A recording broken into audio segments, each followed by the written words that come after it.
नमस्कार, welcome. Divine audio book में परमहंस योगानंद जी की योगी कथा अमृत, ऑटोबायोग्राफी ऑफ अ योगी, प्रकरण 26, क्रिया योग विज्ञान। इस पुस्तक में बार बार जिस क्रिया योग विज्ञान का उल्लेख हुआ है उसका आधुनिक भारत में दूर दूर तक प्रसार मेरे गुरु के गुरु लाहिड़ी महाशय के माध्यम से हुआ। क्रिया शब्द संस्कृत क्रि धातु से बना है जिसका अर्थ है करना, कर्म और प्रतिकर्म करना। इसी धातु से कर्म शब्द भी बना है जिसका अर्थ है कार्य कारण का नैसर्गिक नियम।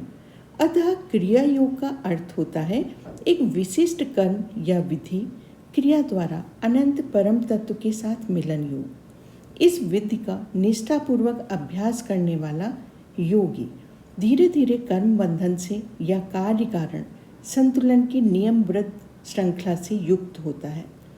कुछ प्राचीन यौगिक विधि निषेधों के कारण सर्वमान्य के लिए लिखी जाने वाली इस पुस्तक में मैं क्रिया योग का पूर्ण विवरण नहीं दे सकता। इसकी वास्तविक प्रविधि योगदा सत्संग सोसाइटी सेल्फ रियलाइजेशन फेलोशिप के किसी अधिकृत क्रियावान क्रिया योगी से सीखनी चाहिए। यहाँ केवल स्थूल वर्णन पर ही संतुष्टि करनी होगी।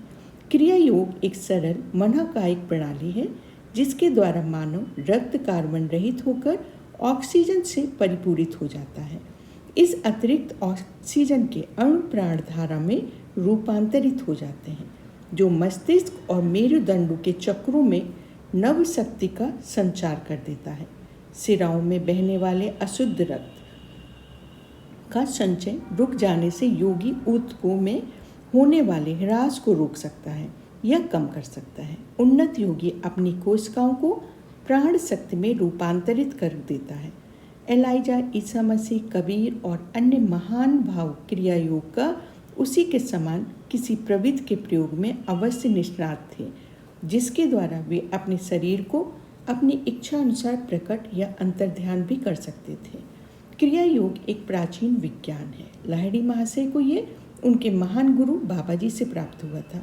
उन्होंने अंधकार युगों में इसके लुप्त हो जाने के बाद फिर से उसे प्रकट कर परिष्कृत किया।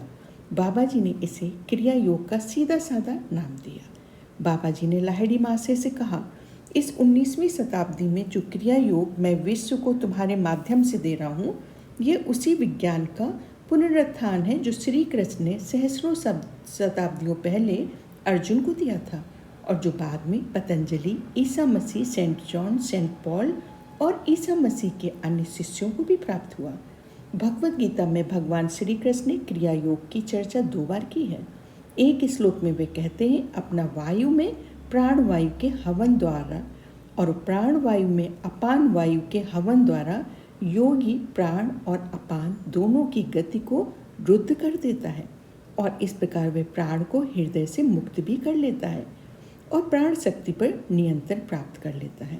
तात्पर्य ये है कि योगी फेफड़ों और हृदय की कार्यशीलता को शांत कर प्राण शक्ति की उस अतिरिक्त आपूर्ति की सहायता से शरीर में होने वाले ह्रास को रोक देता है और अपान को नियंत्रण में कर वे शरीर में वृद्धत्व लाने वाले परिवर्तनों को भी रोक देता है। इस प्रकार ह्रास और वृद्धि दोनों को रोककर योगी प्राण नियंत्रण सीख लेता है।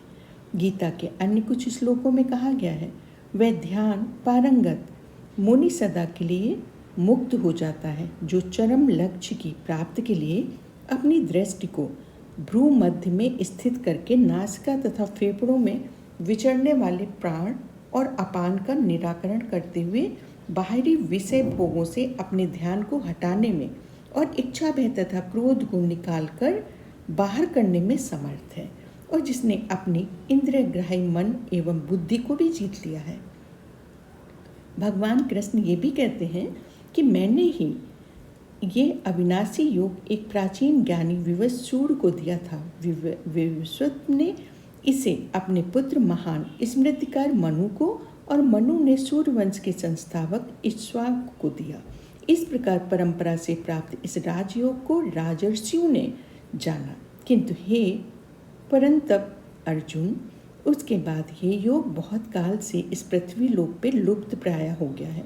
एक से एक दूसरे के पास इस प्रकार पहुँचते हुए राजयोग के ऋषियों ने भौतिकवादी युगों के शुरू होने तक रक्षा की है। फिर भी पुरोहितों की गोपन प्रवृत्ति और मनुष्यों की उदासीनता के कारण ये पवित्र विद्या धीरे धीरे अप्राप्य हो गई। योग के श्रेष्ठतम शास्त्रकार प्राचीन ऋषि पतंजलि ने क्रिया योग का 2 बार उल्लेख किया है। उन्होंने लिखा है, शारीरिक तप, मनोनिग्रह तथा ओम का ध्यान मिलकर क्रिया योग बनता है। ध्यान में सुस्पष्ट सुनाई देने वाली ओम के ब्रह्मनाद को पतंजलि ईश्वर कहते हैं कि ओम सृष्टिकर्ता शब्द ब्रह्म है, वह स्पंदनशील सृष्टि यंत्र का गुंजन है और ईश्वर के अस्तित्व का साक्षी है। योग का नया साधक भी शीघ्र ही ओम की अद्भुत ध्वनि को सुन सकता है। इस परमानंद में आध्यात्मिक प्रोत्साहन से उसे पूर्ण विश्वास हो जाता है कि सूक्ष्म लोकों से उसका संपर्क हो रहा है। पतंजलि दूसरी बार फिर से क्रिया प्रवृत्ति की या प्राणायाम की चर्चा इस प्रकार करते हैं। उस प्राणायाम द्वारा मुक्ति प्राप्त की जा सकती है जो श्वास और प्रश्वास के गति विच्छेदन से निष्पन्न होता है। सेंट पॉल की क्रिया योग या वैसी ही किसी प्रविधि का ज्ञान था जिसके द्वारा वे प्राण शक्तियों को इंद्रियों में प्रवाहित कर लेते थे और उससे इंद्रियों से वापस भी खींच सकते थे। इसलिए वे कह सकते थे कि मुझे ईसा में जो परम आनंद प्राप्त होता है, उस आनंद की शपथ खाकर मैं कहता हूँ कि मैं रोज मरता हूँ। शरीर की संपूर्ण प्राण शक्ति जो साधारणतया इंद्रिय जगत की और बाहरमुखी होती है और इस कारण इसे सत्य का भास प्रदान करते हैं, को अंतर में केंद्रित करने की एक विधि द्वारा सेंट पॉल हर रोज कूटस्थ चैतन्य के परमानंद के साथ वास्तविक योग तादात्म्य का अनुभव करते थे। उस परमानंद में अवस्था से वे इंद्रिय भ्रम या माया जगत के प्रति मर जाने या उससे मुक्त होने के प्रति सचेत रहते थे। इस तादात्म्य को आरंभिक अवस्थाओं में साधक की चेतना परम तत्व में विलीन हो जाती है। उसकी प्राण शक्ति शरीर में खिंच जाती है और शरीर निश्चल और कड़ा या मृत प्रतीत होता है। योगी को यह पूर्ण भान रहता है कि उसके शरीर में चलने वाली सारी जीवन क्रियाएं उस अवस्था में रुकी हुई हैं, परंतु जैसे जैसे वह उन्नत कर उच्चतर आध्यात्मिक अवस्थाओं में पहुंचता है, वैसे वैसे वह शरीर की निश्चेष्टता के बिना ही परम तत्व के साथ तादात्म्य कर लेता है। यहाँ तक कि साधारण चेतना में भी जब वह जाग रहा होता है और संसार में अपने कर्तव्यों को निभाते समय भी वो ईश्वर के साथ एकात्म रहता है। श्री युक्तेश्वर जी अपने शिष्यों को बताते थे, क्रिया योग एक ऐसा साधन है जिसके द्वारा मानवीय क्रम विकास की गति बढ़ाई जा सकती है। प्राचीन योगियों ने यह पता लगा लिया था कि ब्रह्म चैतन्य का रहस्य श्वास नियंत्रण के साथ घनिष्ठता से जुड़ा हुआ है। विश्व के ज्ञान कोश में यह भारत का अद्वितीय एवं अमर योगदान है। उच्चतर कार्यों के लिए हृदय क्रिया को चलाते रहने में सामान्यतः खर्च हो जाने वाली प्राण शक्ति को किसी ऐसी प्रविधि की सहायता से श्वास की अनवरत आवश्यकता से मुक्त करना आवश्यक है जो श्वास को शांत और निस्तब्ध कर सके। क्रिया योगी मन से अपनी प्राण शक्ति को मेरुदंड के 6 चक्रों में आज्ञा, विशुद्धि, अनाहत, मणिपुर, स्वादिष्ठान तथा मूलाधार में ऊपर नीचे घुमाता है। ये 6 चक्र विराट पुरुष के प्रतीक स्वरूप राशि चक्र की 12 राशियों के समान है। मनुष्य के सूक्ष्मग्राही मेरुदंड में आधे मिनट के प्राण शक्ति के ऊपर नीचे प्रवहन से उसके क्रम विकास में सूक्ष्म प्रगति होती है। आधे मिनट की यह क्रिया 1 वर्ष की स्वाभाविक तौर पर होने वाली आध्यात्मिक उन्नति के बराबर होती है। मानव के सूक्ष्म देह में सर्वदर्शी आध्यात्मिक नेत्र रूपी सूर्य की परिक्रमा करने वाली 6 ध्रुवता की गणना से बाहर है। चक्र रूपी राशियों के और स्थूल जगत के सूर्य एवं 12 राशियों के बीच परस्पर संबंध है। इस प्रकार सभी मनुष्य एक आंतरिक और एक बाह्य विश्व से प्रभावित होते हैं। प्राचीन ऋषियों ने यह ढूंढ निकाला है कि मानव की सांसारिक और आकाशीय परिस्थितियां उसे 12 वर्ष के काल चक्र के क्रम से स्वाभाविक उन्नति के उसके मार्ग पर आके सरकाती हैं। शास्त्र दृढ़तापूर्वक कहते हैं कि मनुष्य को अपने मानवीय मस्तिष्क को पूर्ण विकसित कर ब्रह्म चैतन्य प्राप्त करने के लिए 10 लाख वर्षों की स्वाभाविक आदि व्याधि रहित विकास की आवश्यकता होती है। 8.5 घंटे में की गई 1000 क्रियाएं योगी ने एक दिन में 1000 वर्ष की नैसर्गिक विकास लेती हैं। वर्ष में 3,65,000 वर्षों का विकास। इस प्रकार क्रिया योगी 3 वर्षों में ही अपने जागरूक आत्म प्रयास के द्वारा वह परिणाम प्राप्त कर लेता है जिसे करने में प्रकृति 10 लाख वर्ष लगाती है। कहने की आवश्यकता नहीं कि क्रिया का जल्दी पहुंचा देने वाला ये छोटा मार्ग अत्यंत उन्नत योगियों द्वारा ही अपनाया जा सकता है। गुरु के मार्गदर्शन में ऐसे योगियों ने उग्र अभ्यास से उत्पन्न शक्ति को सहन करने के लिए अपने शरीर एवं मस्तिष्क की सावधानी पूर्वक तैयारी किया है।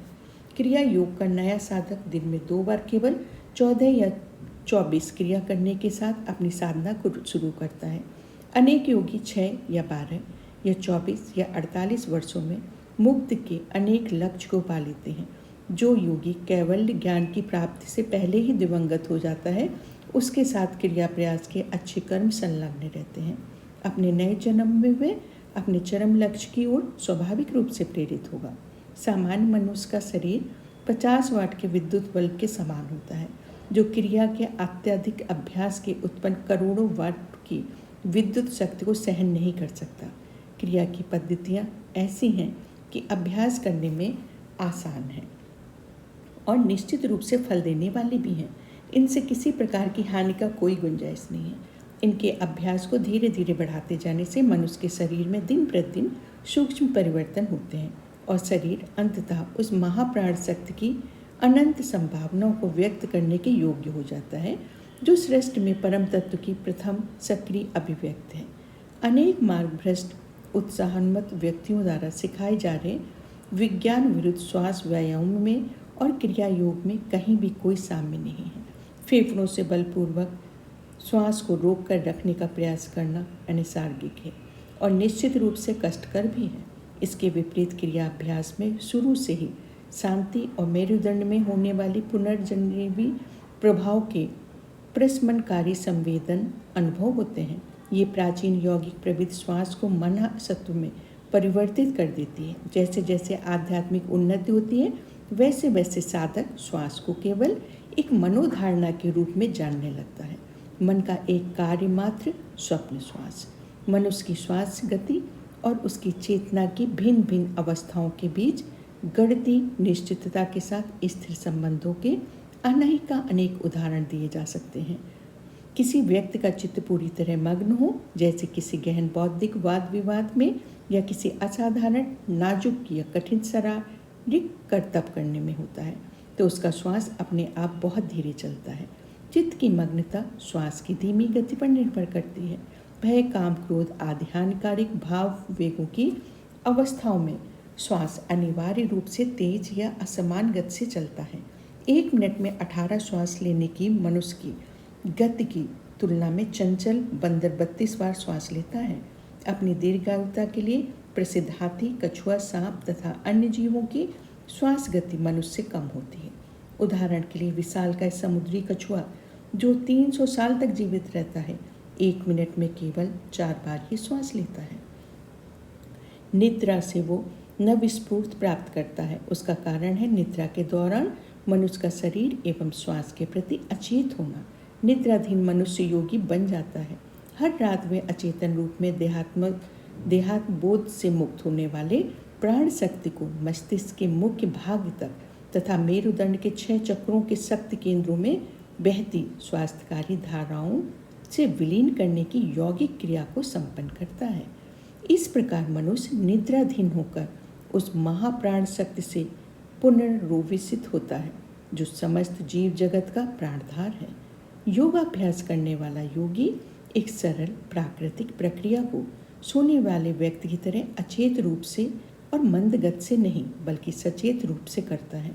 क्रिया योगी अपनी प्रवृत्ति को अपने शरीर की समस्त कोशिकाओं को अक्षय प्रकाश से सरोबार करने के लिए और इस प्रकार उन्हें आध्यात्मिक चुंबकत्व की अवस्था में बनाए रखने के लिए प्रयुक्त करता है। वे वैज्ञानिक रूप से श्वास को अनावश्यक